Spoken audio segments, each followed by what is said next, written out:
আমি শুনেছিলাম তুমি ব্রত রেখেছিলে, তুমি নিরামিষাশী, গীতা পাঠের মঞ্চ থেকে তুমি ভেজ প্যাটিস খেতে গেছিলে। এই দোকানদার কি তোমাকে বিভ্রান্ত করেছে?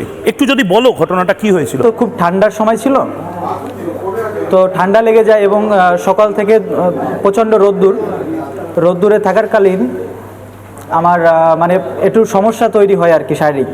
পাশে যেখানে মেডিকেল ক্যাম্প করা হয়েছিল সেই ক্যাম্পে আমি যাই, তারা আমাকে একটা মেডিসিন দেয় এবং তারা বলে যে কিছু খাবার খেয়ে তারপরে মেডিসিনটা খেতে। আমি যখন এই পাশে একটা পেডিসের দোকান দেখতে পাই, একটা কাকু তিনি দোকান নিয়ে বসে আছে, পেডিস কাকুকে বলি যে কাকু এটা নিরামিষ তো উনি আমাকে আশ্বস্ত করেন যে এটা সম্পূর্ণই। তো আমি তার পেডিসটা কিনে যখন আমি পাশে আসি, এসে যখন খেতে শুরু করি, তখন অর্ধেক খাওয়া হয়ে গেলে আমি তখন আমার মুখে তখন চিকেন পড়ে।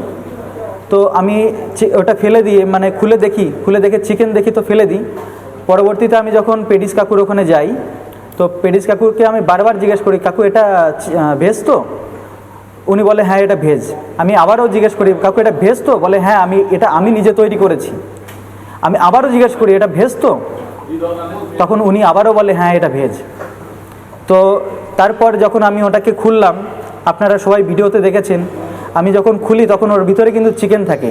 তো আমি যখন প্রতিবাদটা, ওটা আমার একার প্রতিবাদ ছিল, কিন্তু ওই প্রতিবাদটা মানে আমি যেটা বলছি, এই প্রতিবাদটা শুধু আমার একার প্রতিবাদ নয়, তাই সকল সনাতনী হিন্দুরা কিন্তু ওখানে একত্রিত হয়ে যায় কিন্তু এই প্রতিবাদ। মানে কে কি খাবে এটা তো তোমাদের ব্যাপার। এই মিথ্যাচারটা যে করলো বা যারা করলো তাদেরকে কেউ কিছু করলো না, আর তোমাকে গ্রেপ্তার করে নিল, এটা